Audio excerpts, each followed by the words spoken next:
Welcome to today's Explainer. Today we're diving straight into one of those truly pivotal, absolutely devastating moments in modern music history. We're looking at the 1994 death of Kurt Cobain, but we're doing it through a lens you don't hear about too often: Canada's hidden alternative connection.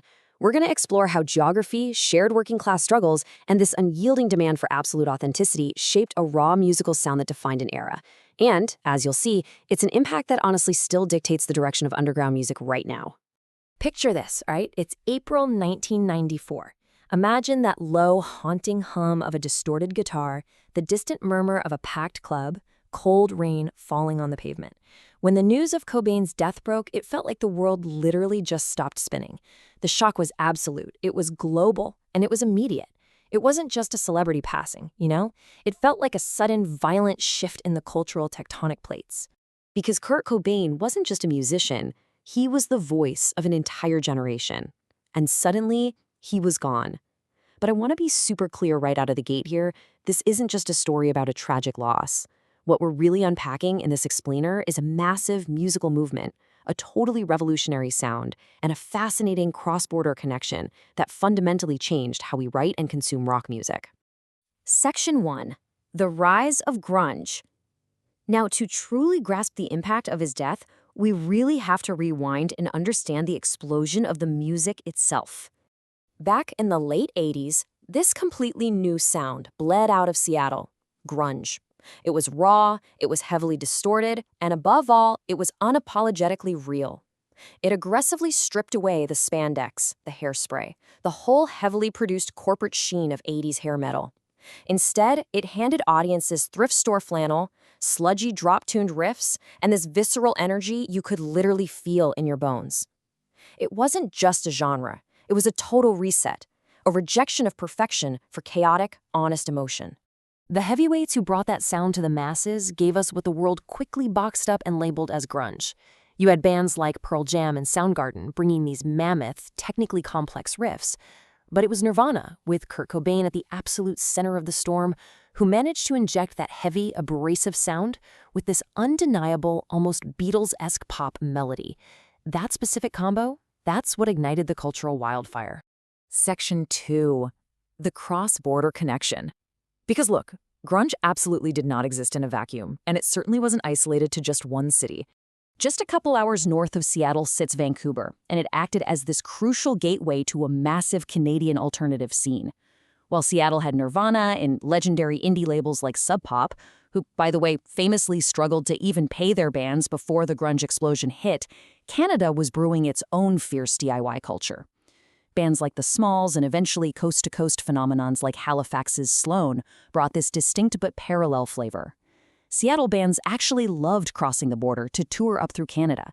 They found that the underground crowds there shared the exact same working-class frustrations, the same miserable damp weather, and the exact same craving for authentic, deafening noise. Section 3. Fame and Loss. As this shared sound exploded globally, the crushing weight of it all landed squarely on the shoulders of its most visible frontman. Behind the flashy magazine covers and the sold-out MTV arenas, Kurt Cobain was fighting some profoundly deep inner battles. He was struggling with addiction, the suffocating pressure of sudden fame, and this massive identity crisis. The astronomical success of the album Nevermind did something incredibly dangerous. It forcefully took an underground guy who absolutely thrived in the gritty Pacific Northwest punk scene and turned him into a reluctant, global pop culture icon basically overnight. That drastic leap from basement shows to stadium tours severely fractured his sense of self. And you can actually hear that directly in the much harsher, more abrasive sound of their follow-up record, In Utero. Beneath the whole shebang, he just wanted honesty. He desperately wanted to hold on to that unpolished, abrasive reality that defined those early basement shows in Seattle and Vancouver. He completely rejected the shiny machinery of the music industry because it fundamentally contradicted the fiercely independent DIY ethos he grew up with. And then, on April 5th, 1994, Kurt Cobain passed away. He was 27. It was this jarring, sudden end to a brilliant life, and a moment that permanently altered the trajectory of modern music. The news radiated outward, from Seattle straight up into Vancouver and across the entire globe. Fans gathered in parks, outside small local record stores, and city squares, just in total silence. An absolute shock. The definitive voice of an era was gone. And honestly, nobody really knew what was going to happen to the scene they had all built together. Section 4. A lasting musical impact. So what actually happens to a musical movement when its center of gravity just disappears? Well, initially, Cobain's death marked the end of an era. The intense media spotlight packed up its cameras, left the Pacific Northwest, and the highly commercialized, watered-down version of grunge began to rapidly fade from the mainstream pop charts. The music industry did what it always does. It just started looking for the next highly profitable trend. But here's the thing. Its influence didn't disappear. Not even close. While the mainstream moved on to polished pop and early nu metal, the Canadian alternative scene up north just kept growing. It was deeply rooted in that exact same demand for raw authenticity that Cobain championed. Basically, the underground just went back underground, where it could thrive without the crushing pressure of global commercialization. New artists picked up their guitars and carried the torch, but they realized the true legacy wasn't about mimicking some flannel-wearing aesthetic, right? It was about the music itself. It was about channeling unfiltered, messy human emotion directly into the fretboard. They adopted the drop D tunings, those huge dynamic shifts from whisper-quiet verses to exploding choruses, and the emotionally vulnerable lyrics. They proved you absolutely didn't need a massive studio budget to make music that mattered. And they weren't just copying grunge. Honestly, copying it would have been a total betrayal of Cobain's entire ethos. Instead, they evolved it. Cobain's true musical impact was acting as a catalyst. He gave an entire generation of Canadian and alternative artists the permission to write songs that were ugly, beautiful, unconventional, and entirely their own. He proved that authenticity is always, always more valuable than technical perfection. Section 5. A cross-border legacy. When we look back at the story of Kurt Cobain, we have to realize how intrinsically tied it is to a very distinct sense of place.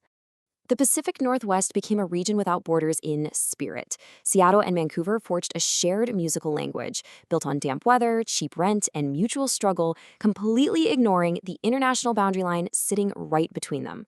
It was a cultural exchange that nourished a music scene powerful enough to change the world. Kurt Cobain might be gone, but the foundation he poured remains rock solid. That sound still echoes today in rainy cities, in DIY basement clubs, and in the riffs of literally any modern alternative artist out there searching for something real. That relentless pursuit of musical honesty, that strict refusal to compromise your emotional truth for commercial gain, that is his true, lasting legacy. So I leave you with this to chew on. Could grunge have ever existed without that unique Pacific Northwest connection? Would the music have possessed that same world-stopping authenticity without that shared, cross-border culture fueling it from the very beginning? Next time you put on your favorite alternative record, see if you can hear those echoes for yourself. Thanks for joining me for this explainer, and keep questioning what makes the things you love so impactful.